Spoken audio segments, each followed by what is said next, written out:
Hey, Dan, how are you doing today? Great, thanks, John. How are you? Good. Welcome to the International Schools podcast. Good to be here. Dan, how have you been? Busy, I take it. Yeah, very, very busy indeed. Coming to the end of the year, I'm in Prague, back at home. It's snow. I actually live outside Prague. There's a lot of snow on the ground here where I live. So it's been good. Been building snowman, and you're still in Switzerland where you have no snow, I believe. We have snow in the mountains and we have freezing cold down where I'm at and rain. So it's Right. a good winter. You know how it goes that way. Exactly. Dan, one thing that you do and that over the years you've worked with a lot of digital learning coaches because you actually have people that are digital learning coaches that do apps events for you, and you've had a lot of experience working with people. Your trainees often are in schools, correct, Dan? Yeah, I mean, exactly. I mean, we don't run as many Google Summits as we used to, but in the old days, I mean, we still do PD every month, but yeah, we've worked with a lot of digital coaches, and and we'll talk about it. Some people whose role maybe overlapped into coaching, but wasn't actually called a coach. But yeah, definitely, I'd say that they're probably the biggest number of people we've collaborated with over the years. And today we're really lucky to have members of this great organization called the International Schools Coaching Collaborative.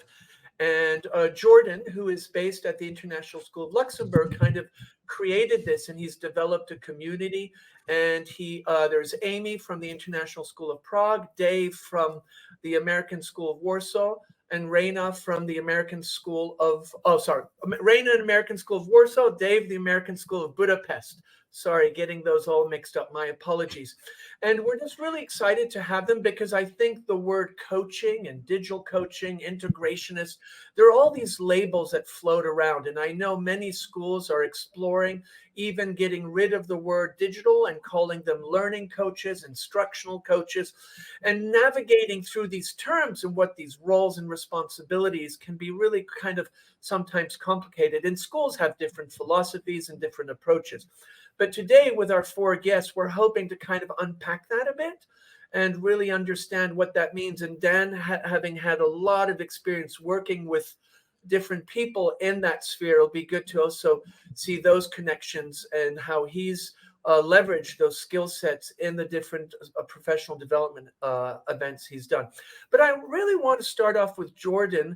And Jordan, you started this International Schools Coaching Collaborative. Maybe just tell us, how did this happen? Why? And who are you guys? Thanks, John and Dan, for having us here. I really appreciate the opportunity to hop on a podcast and talk about coaching. I wouldn't call myself the brains of this. I'm joined by three people who I think add quite a bit of brain power to the group. So, it started from the idea, I think as coaches, we're often service oriented. And the PD that we do, the collaboration we do is often in service to, and it should be in service to student learning, to teachers, to professional development at our schools. But often to our detriment as well. We can frequently forget to work on what are the structures that we're finding success in, and then how do we scale the structures of success that coaches have. We often scale the structures of success that teachers have, but how do we scale what we're learning about coaching? And the three people I'm joined with today and myself have all been in multiple regions around the world and have a breadth of knowledge on what coaching can be and the models that we're exploring.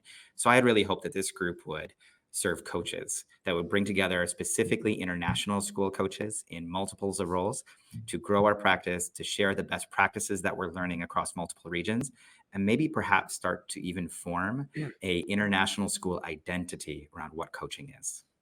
Jordan, could I ask, just to set the stage, like, can you define like what is a tech coach? Like, what is a typical tech coach? What are the variations? Because I mean, even though it seems to us like it's something that everybody knows, like there's a lot of international schools don't have any tech coaches. They don't even know what that role is. I mean, if you look at your traditional tier one schools, like the schools you will work for, it's a very common role. But smaller international schools, some for-profit ones, it isn't. So might be a good place to kick it off. Yeah, I think coaching comes from the research that talks about how job-embedded professional development is often more sticky and more successful than sending your teachers out on professional development. When a teacher can learn and then plan with somebody and then have follow-up and feedback and grow their practice, it's more likely to be embedded in what they actually do on a day-to-day.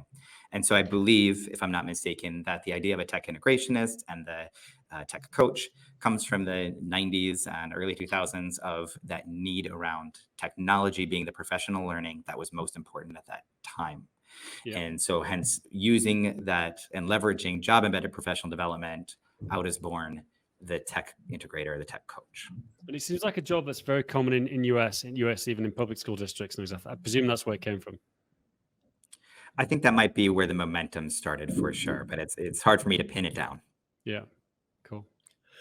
So one of the things that I think when you are in this role, and there are many different names, but the idea of coaching is, Raina, talk about what are some of the learnings that with this role that you've kind of discovered throughout your professional career, because many of you have started as educators, maybe not as a digital learning coach or an instructional coach or a learning coach, but what are some of the learnings that maybe you think would be important for others to be mindful of, Raina?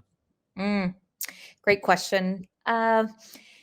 Well, I actually did start out as a classroom teacher in an elementary. I always had a passion and real drive to embed technology in effective ways, especially as it enhances learning, and had the opportunity to move into a coaching role from there.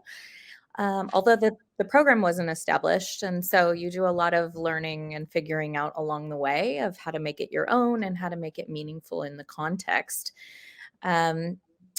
And I think the things that have surfaced in later years of doing that role are just how connected everything is with teaching and learning itself. So as Jordan said, I think being able to embed it within a context and finding ways to leverage technology, but for learning outcomes, is really at the heart of what we do in international schools when we think of coaching. I think we still have a long way to go to come to a common understanding about what coaching is and what's possible within a school. But I think having the opportunity to connect with a strong PLN, getting lots of rich resources handed your way via those people, and putting yourself in the learner role a lot of the time helps move that forward a lot. A lot of dialogue with your leadership team, and a lot of just trial and error and finding your successes and highlighting those and trying to build from there. Yeah. Great, thank you. Dave? Yeah, just to add on to what Raina said, I think personally I've developed a much broader idea of innovation in general. And especially coming from that, I started off as an ICT computer science teacher, then kind of evolving into a coaching role. I've developed a deeper understanding of how technology can amplify learning in all its forms, and that innovations in teaching and learning are sometimes things that don't involve the use of technology, but can be non-digital. Amy? Yeah, this is such a great conversation. I think thinking about my transition from being an art teacher early on with great tech coaches that I worked with, shout out to Kevin and Maggie. I think that some of the biggest learning I've had stepping into the role of a coach is just that of a facilitator, and like the importance of listening, but also just building capacity in every person. So whether that's a student in the classroom or the teacher, like meeting them where they are is essential. And the best way to do that is to really listen and to partner with them. So I think that idea of facilitating learning that fits everyone in the room. I think we've all been to sessions where you're in the room and you're like, wait, this actually doesn't apply to me, does it? It's so disheartening and disappointing. But I think that as a coach, really thinking about every person in the room and thinking about how you design professional learning that meets each person where they are is something that I've certainly been trying to build skill sets around, and I think really is an important role for coaches to play. I mean, it's just so multifaceted, your roles. That's what's so interesting. Yeah. And I love, Dave, that you talked about the fact that maybe you don't need to use technology. And I think sometimes we think of digital coaches or coaches very tech-centric, but there's a whole movement of instructional coaching, and there are other ways of coaching. I'm wondering and I'm happy, Jordan, maybe you can help us with this. Do you think people think of coaching as more a technology focused thing, or do they understand it's more a pedagogic thing? And what's it's kind of this gray area. How do you balance that as a coach? People are like, well, fix my Google Chrome issue. Or you're saying, well, listen, let's look at, you have a neurodiverse classroom. Here's some different strategies to approach this unit. Yeah, I think, at least from my experience now in multiple regions, that it's actually a journey that schools are on. What is the purpose of coaching? So if a school has only had digital learning coaches and technology coaches, then yes, they might see the technologist or the coach as the person who can be consultative rather than facilitative, that they can fix something, that they can give advice, because that's what they were positioned for, and that's how they've been used. But there are other models where they actually have more learning coaches and more instructional coaches and more curriculum and content coaches, and less technology coaches. In fact, I've seen places where there are no technology coaches. Instead, all coaches are expected to have a level of technology competence and service to pedagogy. In those models, I think people do see the coach as somebody that they design teaching and learning with, not somebody that consults and fixes something for them.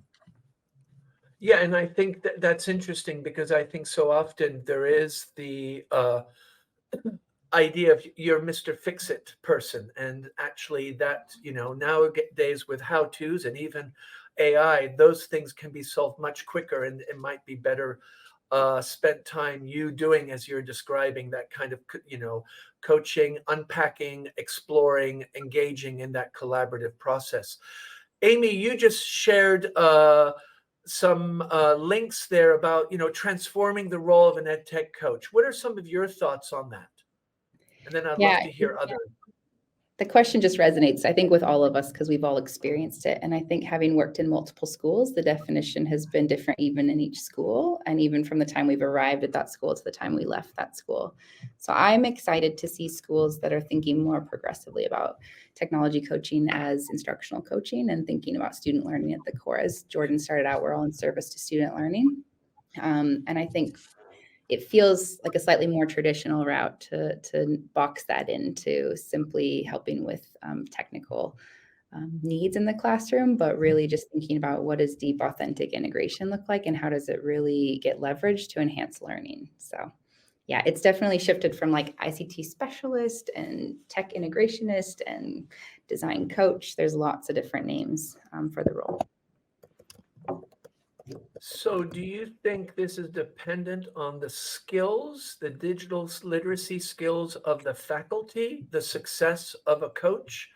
Or is it the coach that generates that success through their coaching and kind of puts themselves out of a job? I'm opening the floor to whoever wants to answer that.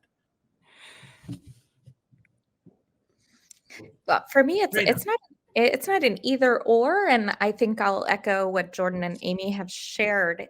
We have really seen sort of a move into more learning or instructional coaching from tech coaching, because the competency of everybody has grown so much in the last few years. So yeah, there is sort of a baseline expectation of being technologically savvy, and integrating it into the teaching and learning practices in the classroom. And so I've really enjoyed the move towards broadening the role and finding those connections between pedagogy, instructional practices, and designing quality learning and assessments.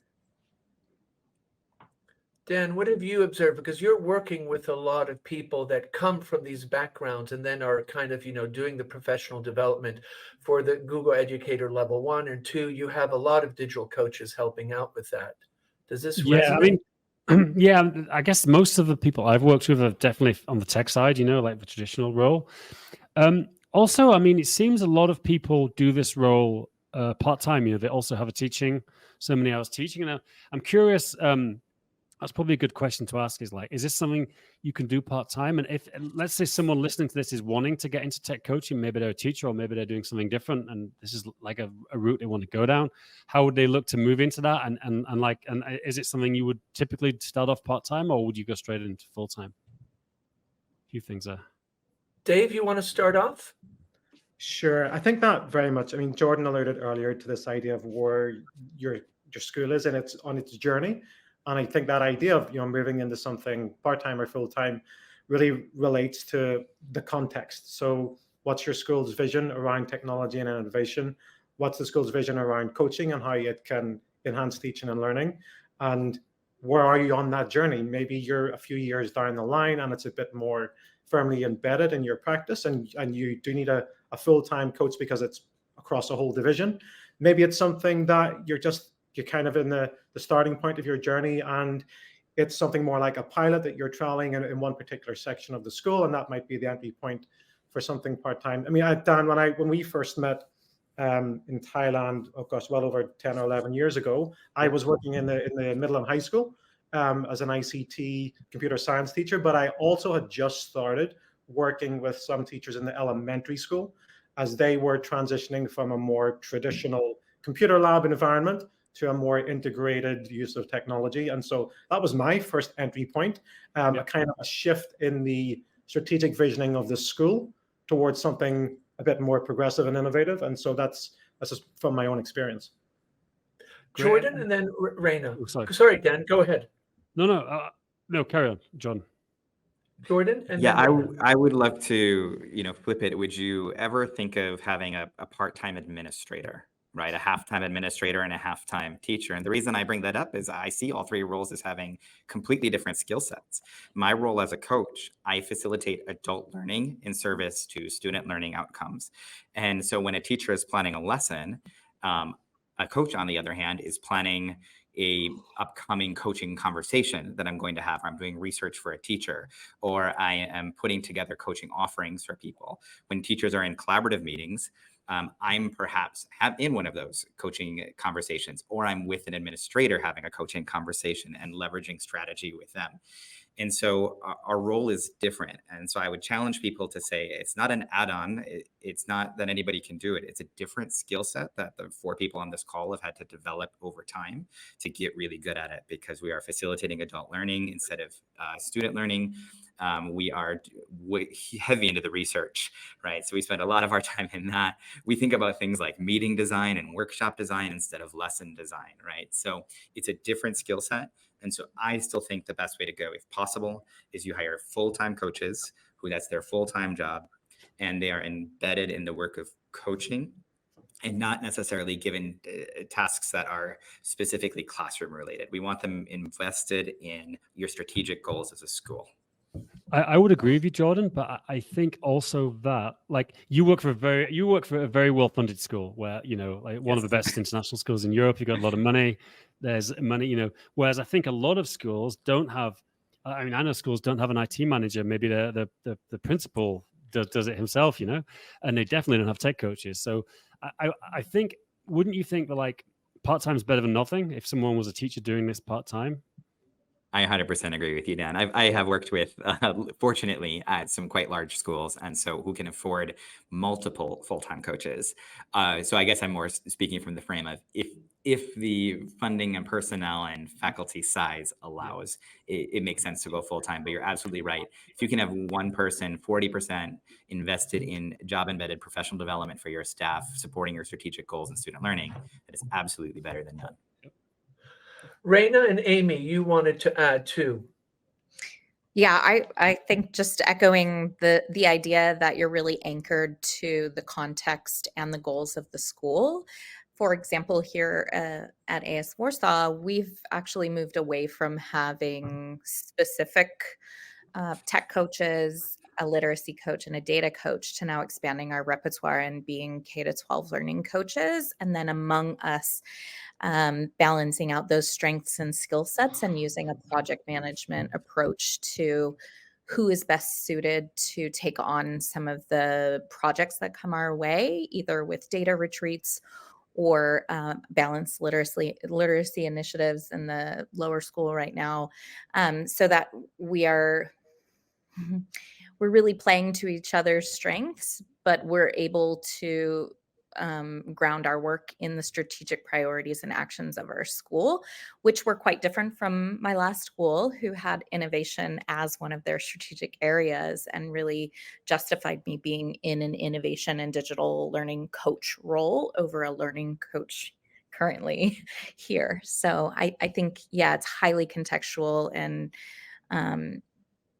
as Jordan said, I mean, we've spent years sort of developing our toolbox for coaching conversations and designing learning for adults, and living in this middle bubble where we can coach directionally and have great conversations with leadership to try to inform them of things that we're seeing in the classroom, and vice versa, really acting as an advocate for the school goals when we're working with teachers. And so I think, yeah, sitting in that middle band it's quite challenging, but that's where the power is to make change, I think. Thank you. And I think it's so interesting that your school's gravitated to the idea of a learning coach, and then you have 3 people that tap in, and you're using this project management kind of structure and workflow to decide who might step in and who might not. And I think that's really very organic, and I love that idea, and definitely something that I'm sure listeners might really like to hear more about, Raina. Amy, and then Dave. Yeah, I was just going to respond to the part Jordan was talking about too, and that initial question of like, would you want a half-time coach or could you do it part-time? And I think, again, it kind of goes back to that, how much of the focus do you want to be on this work, and what's the clarity in the role? And I think we did an activity in my last school with the coaching team where we actually kind of calendared out and looked at the data of how we spent our time. And even though we were all on full-time coaching roles, the daily allotment of our time really looked different and varied quite dramatically. And so I think that prompted us to really clarify our vision for what a coach is and should be at our school. And I think that's a really important step. And so obviously there's schools with financial situations where they can't afford it, but coaching is building. So it kind of feels like one of those roles that schools kind of feel like, oh, how can I get part of my FTE to have this role, because it's kind of appealing, to work with a coach or to have a coach on your staff. But if you don't clarify what that role is going to look like, I think you're inviting a lot of kind of gray area and a lot of uncertainty into that situation. And that's where I think the variety of ways a coach looks starts to appear, because you've got someone who's actually in a split role, and then there's not certainty on, are they coaching right now or are they teaching right now? And so I think just clarifying what that role is, especially if you're considering like a part-time coaching role, is essential to make sure that we're not muddying down what coaching is, but we're also, like Raina said, harnessing the power of like the true purpose and intent of instructional coaching. And I think your point's so important, this idea of having this gray zone where it's not clear, and being really intentional and purposeful about defining what is your purpose, why are you here, I think is so important. And I think often that's the challenge and the frustration that many educators that are in these roles or navigating in this kind of sphere come out of, and they're just like frustrated because that clarity is not there. Dave. Yeah, I totally agree with what Amy was mentioning regarding clarity. And I think we've touched upon budgets and schools' kind of visions. And those often change, not just from school to school or region to region, but often a school's budget and its vision changes. We have these strategic plan cycles. And I think clarity around the role is important. And I also think that clarity around the idea of coaching as a concept is also really important, because then you're starting to land on what's the sustainable thread that will carry us through changes in budgets, changes in our strategic plans, and also recognizing that there's appointing a coach and there's building a culture of coaching, and they're two connected but distinct things. And I feel like the latter probably carries more mileage. And I think it's so important you bringing that up. You don't want to be the flavor of the month because some principal or some short-term strategic plan is, oh, everybody's having coaches, let's get a bunch of coaches. And then somebody comes in and says, yeah, I'm not really into the coaching thing, let's go back. So I think your point's so important. And also having the vision, and I just think that really resonates.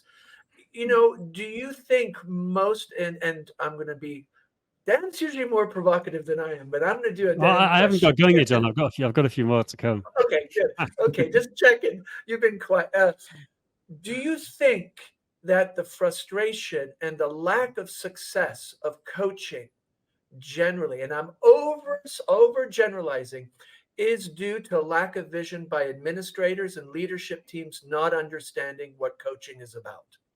And Jordan, I'm going to go over to you, and then we'll go back, and I'm sure Dan will want to add. Yeah, there's a great chapter in Joelle and Killian's book Coaching Matters that talks about the mixed return of investment on coaching.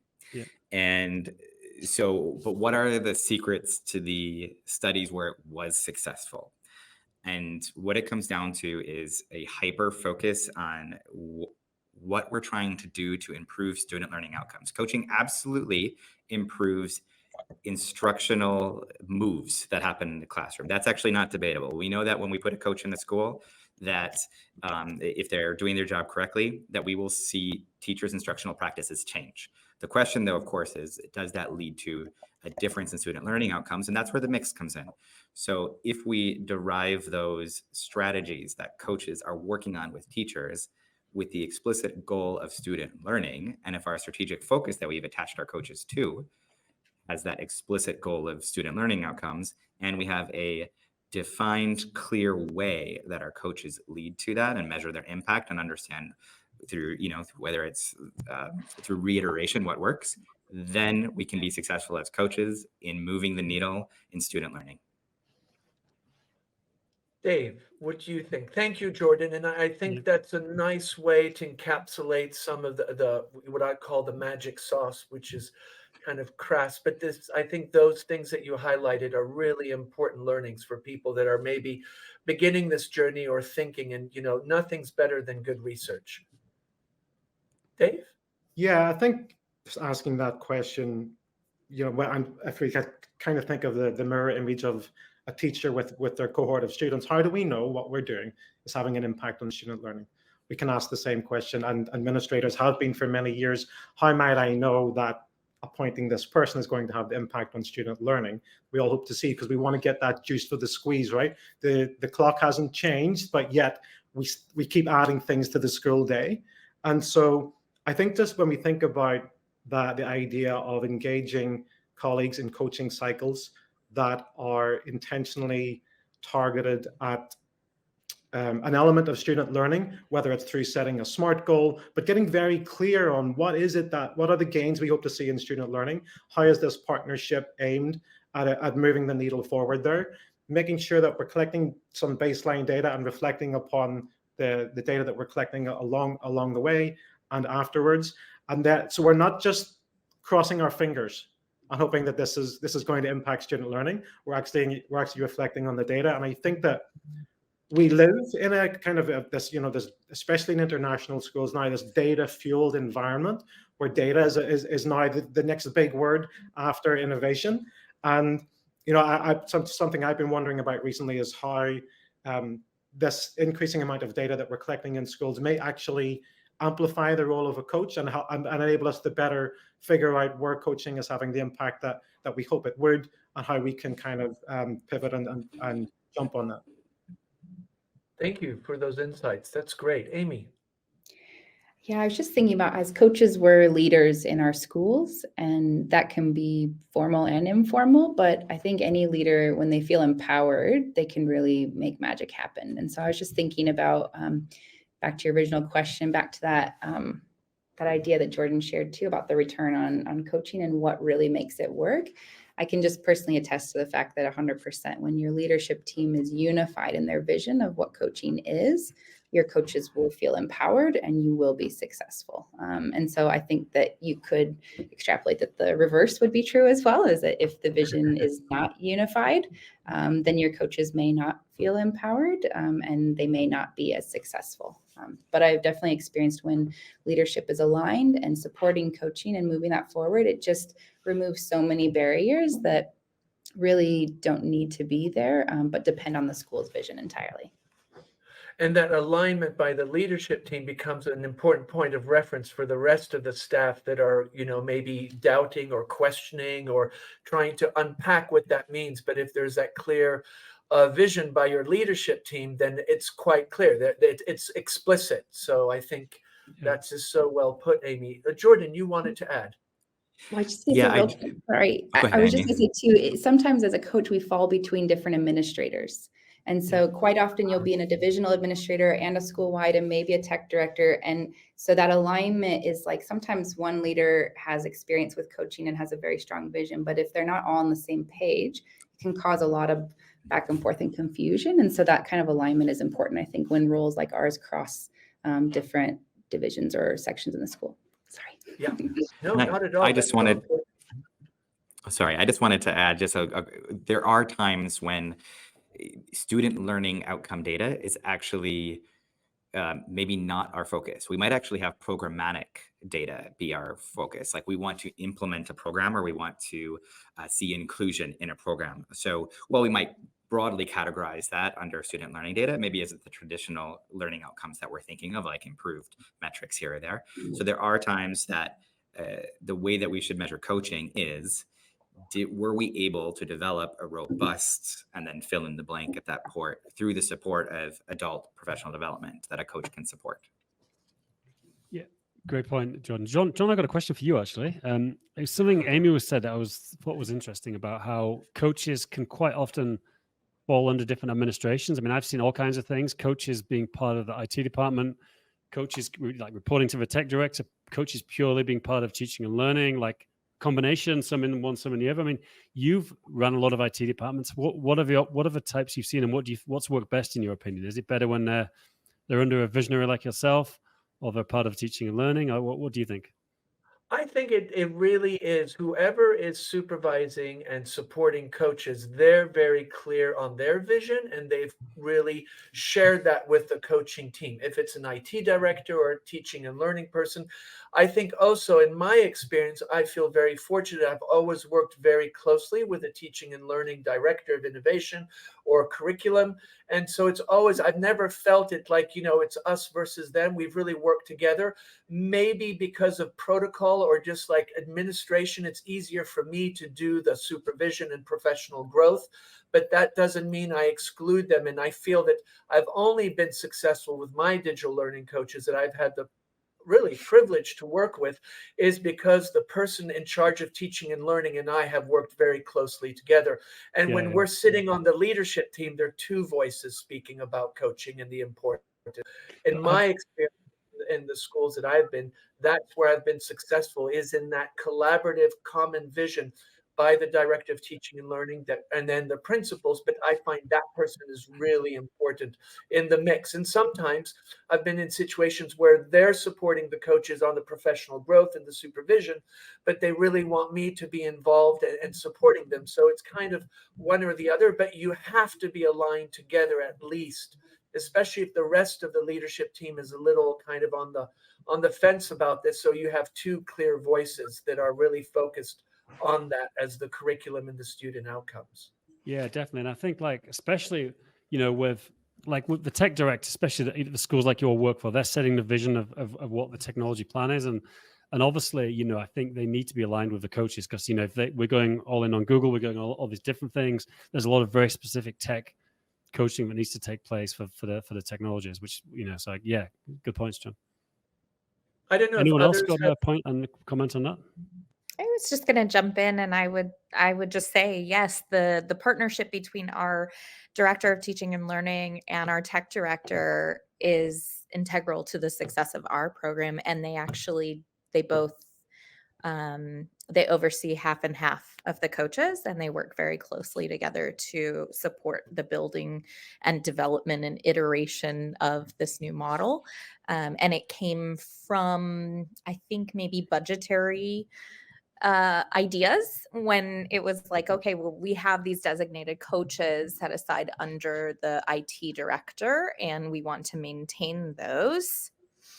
positions, but we also have a data coach and we have a literacy coach that we'd also like to form a larger coaching team to have that wider impact. And so we are sort of dually supervised, but the two of them are very aligned. And I think that speaks to the traction that we're gaining in moving ahead with that. Yeah, So. I think that's very common, like kind of almost two reports, like a dotted line to teaching, learning, innovation, and technology. Yeah, I've seen that a lot.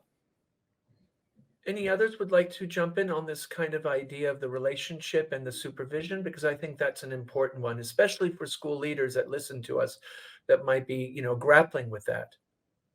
Jordan, do you want to share something? And then maybe Amy and Dave.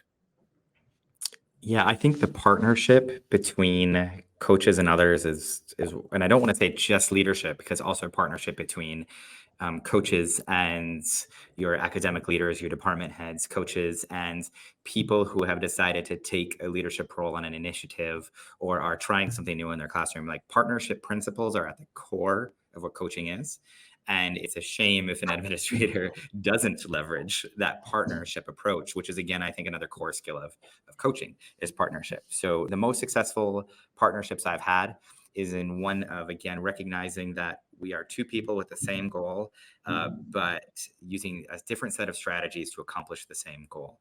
So often, I can be in closed door conversations with an administrator where we are sharing vulnerably what's happening at the water cooler, what's happening in the classrooms, because a coach might have a little bit more of a foot in the door in those scenarios and can support an administrator in change management, and vice versa. A principal can support a coach with giving them their ear, giving them their time so that they can use their positional authority, and they can balance that balance between relational and positional authority can really blossom when there's a strong coach principal partnership. And leveraging both, I think, is the key to a very successful program. Yeah, and I can't agree with you, Mo. And I like the way also you highlighted not only the director of teaching and learning, but also the heads of department, maybe grade team leaders, that middle management, those middle leaders also, that partnership is so important. And thank you for bringing that up, Jordan. I think that's an important group of people also that need to be part of that narrative and that shared understanding. Dave, and then Amy. Yeah, I just when you mentioned the roles there, it just made me think about how we've been talking about this idea of visioning coaching programs. And I think a really integral part of that is identifying the roles of the different stakeholders in any kind of coaching culture at a school. So what is the roles of principals? What is the role of the coach? What's the role of teachers? What's the role of your directors of technology and innovation? And getting clear on that piece also in the beginning, I think sets everyone up for success. And John, you mentioned supervision there earlier, and I think we've been talking about how international schools have struggled or maybe grappled with this idea of building successful coaching programs. And I think if you were to ask any administrator in an international school, hey, what does your professional growth model look like? They'd probably be able to hand you a document that clearly outlines what those kind of appraisal conversations are like, how that then filters into goal setting and review. But if you were to ask them what that looks like for coaches, they might probably struggle. And so I think that's just kind of reflective of where we still are at this really kind of challenging point in terms of developing coaching programs in international schools. But I feel like there's a lot of positive things happening. Some schools are doing great work around having more clearly articulated professional growth for coaches in their schools. And so, yeah, it's great to see these things flourishing. And I think your point is an important one, because if you think of a lot of teaching and supervision courses, graduate courses, it's always about the teacher. And, as you say, there is a nuance to being a coach, and that supervision might look different. And I remember coming to schools, and basically I'm getting the appraisal infrastructure or structure for a teacher. And I'm thinking, this person doesn't do any of this, And so having to go and redo that. And I know ISTE has created some documents, and the Digital Promise. There are many more organizations taking on that, but I think your point is really important. So often there's not that point of reference in the supervision models that often leadership team members are tapping into, that are more commonly maybe shared in those graduate programs and teacher programs. Amy. Yeah, I think one other little important kind of disclaimer to put with it, or not even disclaimer, it should be front and center, is that coaching is non-evaluative. And I think that that sometimes can start to become, again, a blurry gray area the other direction between coaches and administrators when there's such close partnership for teachers. Sometimes if that's not very clear that a coach's role is not evaluative, then that can also cause some problems as well. So I think that goes with clarity of role, clarity of vision of coaching, but distinction, as Dave's saying, between the role of each person in this organization. And I think that's a really important one to make, is that instructional coaches are not here to evaluate teachers. We're here to build capacity and support teachers. And so I think that's important. But also, I was just reflecting on how this can take time, because you said as school leaders might be listening to this podcast and thinking about what this looks like in their context. I'm just thinking back to when I started new at a school with a principal who was also new that year, but had a really strong vision for coaching. And we quickly realized that we needed to meet pretty regularly to understand each other and to kind of be in tandem and in step. And because the work that we do as coaches supports, as Raina and others have mentioned too, the strategic work of the school, you've got to really kind of know and understand your administrators as well, and how necessary it was to build that rapport and that partnership between myself as a coach and my direct administrator supervisor. And then as time went, I realized that we were pretty in lockstep in our thinking, and we knew each other well enough that the meetings weren't as frequent because they weren't as required, but how essential that was initially to just build that partnership and that understanding together.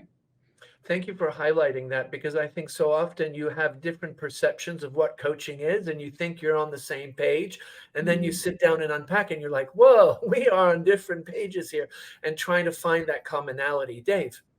Yeah, just to add on to what Amy was talking about with regards to that clarity around, what coaching is.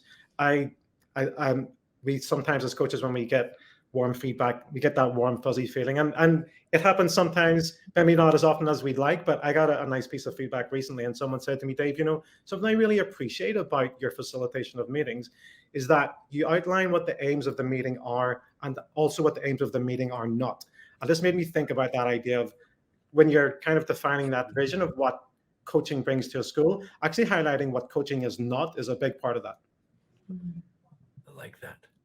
That was one of our most successful ways to introduce coaching at my last school. Actually, we did a big faculty, during a faculty meeting, we had a bunch of scenarios on cards, and we had tables just read through them and talk about it. Like, do you think this is the role the coach would play in our school, or do you think this would be better suited for someone else? And some of them were very IT driven things. Some of them were more administrative things. Some of them were more classroom things. And so there actually wasn't like definitive right and wrong. So we probably could have pushed it a little further with that, but just the conversation of having people reflect on, like, am I looking at the role of the coach in the right way? I think that's a good point, Dave, what it is and what it isn't. Great. John, I have a question. I'm curious, obviously, like via tech coaches, that's not the only way that teacher training and teacher coaching takes place. I mean, I know the Google world, that's kind of what I know. And obviously Google has some certifications. They've got certified trainer and certified coach. I've done them both. And a lot of people do these certifications who are not coaches. They might be leadership, they might be teachers, all kinds of roles, like librarians, PE teachers. I've seen everybody who's done this. Often they will get involved in training staff, or want to get involved in training staff. And I've kind of seen this go different ways. I've seen some coaches kind of embrace them and bring them in. I've seen some, actually at one of your schools, although this was long before any of you, they were basically told, and they wanted to start training teachers on using Google, and they were told in no uncertain terms, that's our job. Stay away from it, And so I won't throw anyone under the bus here, but again, long before any of you were. Thank you, Dan. Yeah, but no, it's interesting. Like, how do you all think? Like, what's the role for fanboys and fangirls? Google is the world I know. There's a lot of super Google enthusiasts. They want to get the word out to teachers. Like, what's the role for them within the coaching framework at your school? Raina? We're really pushing to maintain some of the tech fun things that we've had as a tradition here. So we do an annual, what we call Date Night with Your Mac. And it is sort of a tech infused teachers teaching teachers, very social.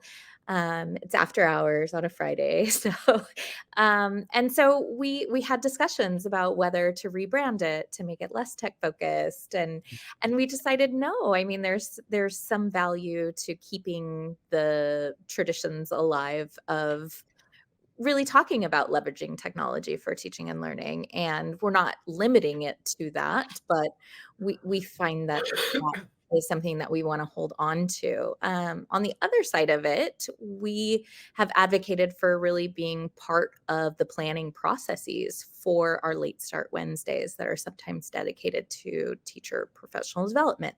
We have worked very closely with all of the administrators in planning the actual professional development days that are set aside, taking part in the orientation of new faculty orientation and returning staff. So I think, anytime that you can distribute work like that with a group of really passionate and professional facilitators, you're always going to get a way better outcome for teachers that is differentiated and grounded in those strategic areas, and offer something a little different for people. So we're very involved in that partnership.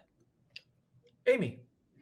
I think there's also just, we've probably all been there, where there's like the little tech tips, like however you can send it out in like newsletters or communications. For example, we've launched we're using Toddle now at our school, and there's so many like just-in-time tech tips that you can give people that they'll really appreciate, and it doesn't take very long to find or organize that. So I think there's always going to be room for that because people are learning.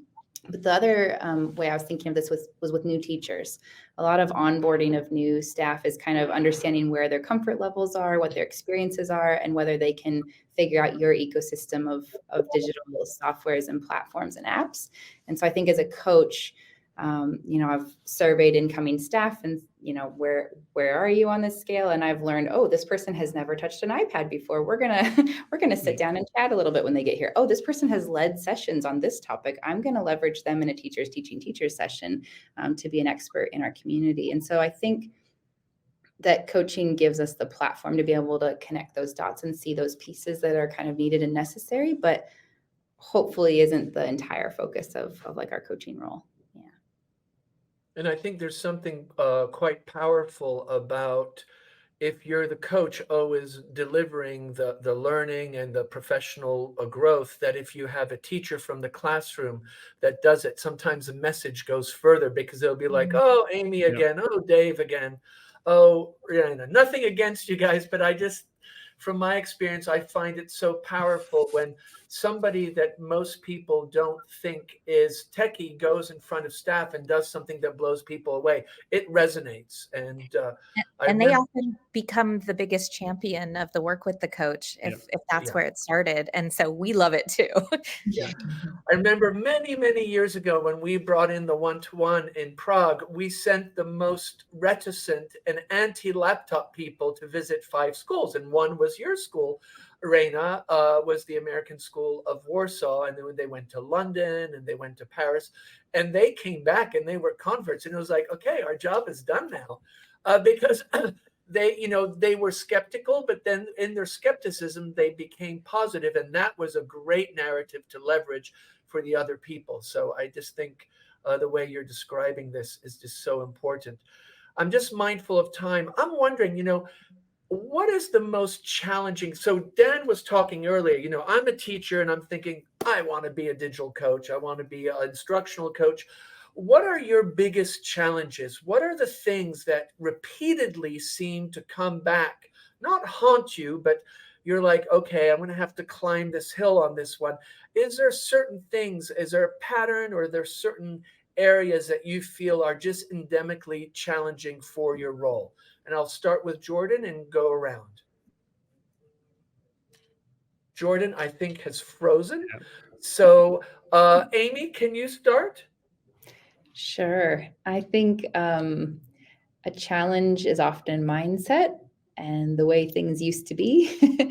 And with technology and innovation, that can be really hard. As you just mentioned, like sometimes all it takes is showing a teacher what something could look like and it can change their mind. But I think changing systems and being part of that can be challenging if there's like a preset notion of what technology looks like or what coaching looks like in the past. So I think that the way things have always been this way, or this is the way things have always been, is a challenging one, but one that I kind of enjoy too.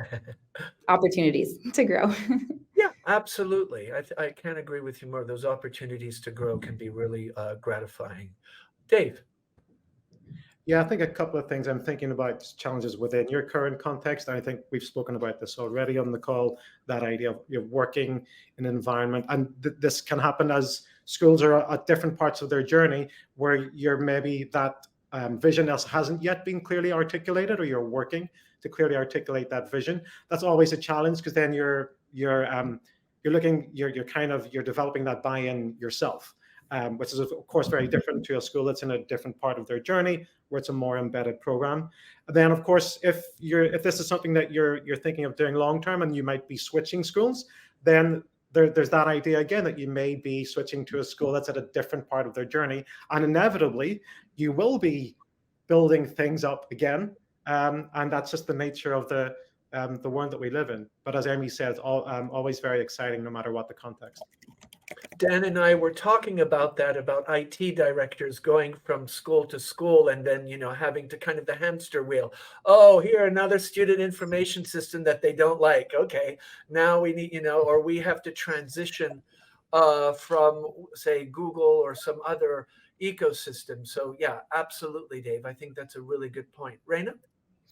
Yeah, I would say the constantly clarifying your role, what is it that you do, what is coaching. So that just getting really good at having a concise answer and having amazing follow through with people is the way through that.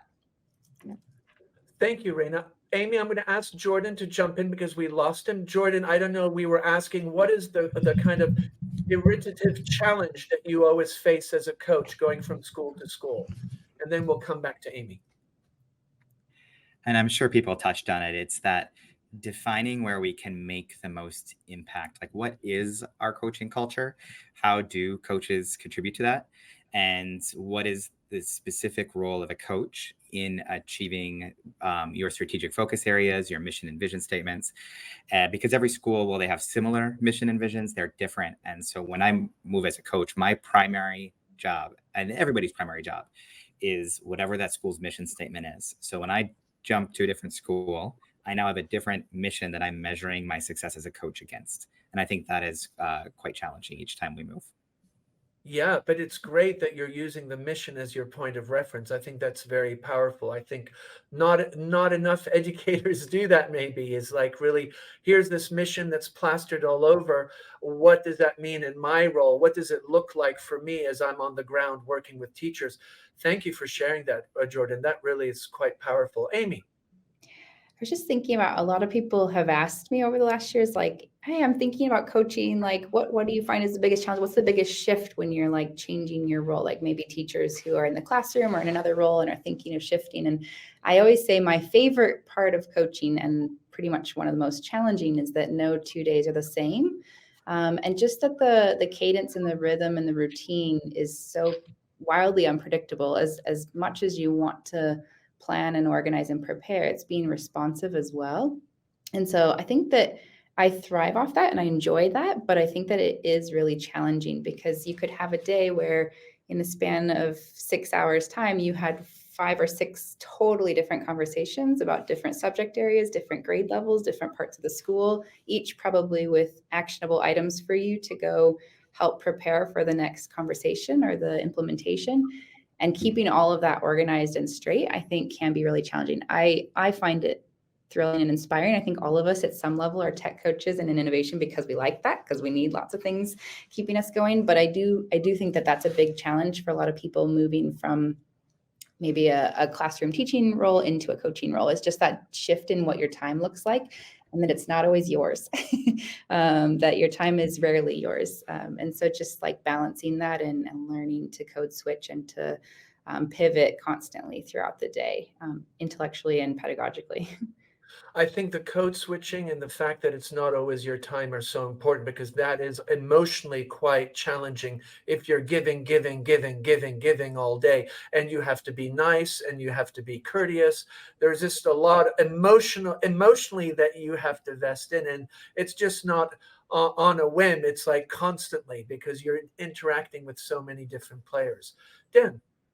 Yeah, quick question. Great answers, everybody. And for John as well, what do people think the pathway is after coaching? Like, obviously, coaching is not, it sits in between a lot of areas, as we discussed in earlier discussion. Like, what are you all aspiring to do afterwards? And John as well, what have you seen coaches move into in terms of if they want to get involved in leadership at a school? Jordan, you want to start and we'll go around?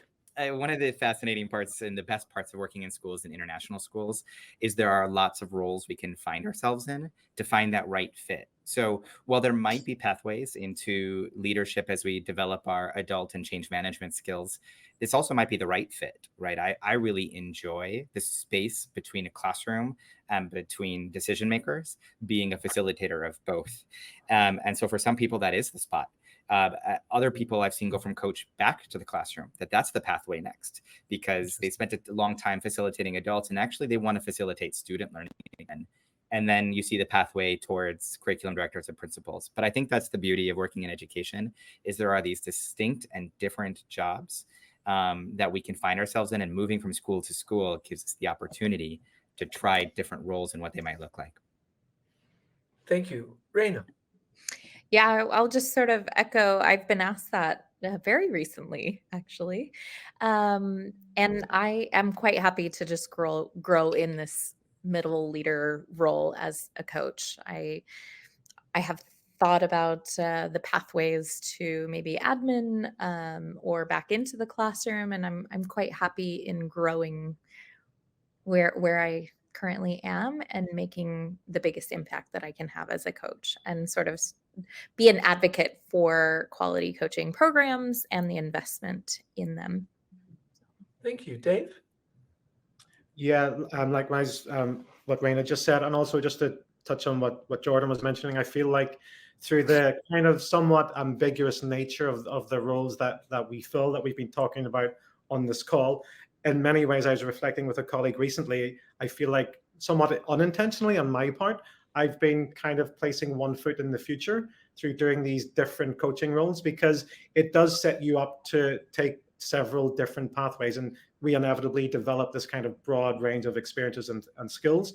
And we know this is what the future that at present anyway, we feel like we're developing for students, and that idea of thriving in ambiguity and being confident with uncertainty. And so, yeah, I just feel like it's a good place to be in to navigate all those different possibilities in the future. Thank you. Amy? Yeah, having just gone through recruiting a year ago, this was a big question on my mind. And honestly, I looked at all kinds of opportunities. I think as a coach, you're well positioned to lead in a school, and that can mean a formal leadership role. I think as a coach, I'm personally really drawn to like director of innovation roles, director of professional learning roles, and that kind of thing. But more so like a school-wide focus. And so I've just learned that as a coach, I think the more boxed in I feel, the less maybe empowered or excited I feel about the role. And the more broad it can reach and the more like vision it can encompass, the more exciting it is. And so I think being a coach is a great place to be. And I don't necessarily, I was happy to move for another coaching role because I think it's a great opportunity to lead in a school and build your leadership in different ways. But I do think that many of us have the capacity and even the credentials and the experience to move into different leadership roles. And so it's helpful and inspiring, and also nice that we're content where we are too. I think all of you have a very good point, is that the role of a coach allows you to be involved at the ground level in change management, and understanding, also being so close to the classroom, understanding kind of the pressure points and the pinch points and the successes. And I think that's so powerful of a platform. If you decide to go into leadership, you bring those experiences, especially the change management. And Amy, before you were talking about this idea of multitasking and understanding your time is not your time, it's everybody else's. And having been a school leader, that's the one thing you quickly learn. There is no time for you. There's no me time. And I think all those different facets that you've highlighted, I think if that's something that resonates with people, I think coaches are very well equipped to, look at leadership, because you bring such a multifaceted a set of experiences and dispositions that I think really fit well for a school leader. And yeah, I mean, you're constantly dealing with change management. I mean, if that's anything, that should be in brackets with your title, is that you're always pushing some type of change, however small it is, and you do it with so much grace and empathy. I think that's what's so amazing. Dan, any closing questions? No, I guess on that question, John, have you got any thoughts as well? Because I think I've seen some tech coaches, specifically the tech coaches more on the tech side, moving to like tech director type positions. Is that something you've seen in terms of people you've mentored a lot of people I know at schools? Yeah, I think, I would say years ago, that was quite a normal, you were a tech facilitator, tech coordinator, and then IT director. That was quite a common pathway, I would say 10, 15 years ago. I think it's changing now, but I think also because in those days, there weren't really digital coaches or instructional coaches, or it was really at the beginning. So for me, I think, when you think about leadership, you need to be able to be multifaceted, be empathetic, have resilience beyond any imagination, and also understand change management. And anytime you can show empathy and understanding for what it's like to be a classroom teacher and speak to that, I think that really sets you apart as a potential leader. So that was kind of my reflections on that. Great. So I want to thank all of you. It's just been such a wonderful conversation, and I'm just really, I went hats off to you. I've on and off been able, because of just my own lack of commitment or busyness, to be part of these sessions that you do. But if people are not familiar with it, you need to consider the International Schools Coaching Collaborative. Reach out in the show notes. Our guests have been very generous. You can follow them on social media. They have links and bio, but definitely reach out. And I know Jordan, with the team, Raina and Dave and Amy, are doing some amazing work. And it's such a good, safe place for people to come and talk. I just really appreciate when I'm there listening, how people are kind and empathetic. And it's a safe place. It's a place where you can be honest, and people are going to understand and be empathetic. And I think so often this role, you're maybe one or two in a school, while there might be 300 teachers, or you might be the only one. And so having this community, and I need to give credit to Jordan, because I know you've put a lot of work behind that. So hats off to you, and also bringing on these educators, Raina, Dave, and Amy, that are doing amazing work in their respective schools. So thank you all very much for being here. And as you walk out, tell us one thing coaching is not. Jordan. Coaching is not to fix things. Raina. Coaching is not IT support. Dave. Coaching is not for the faint-hearted. Amy.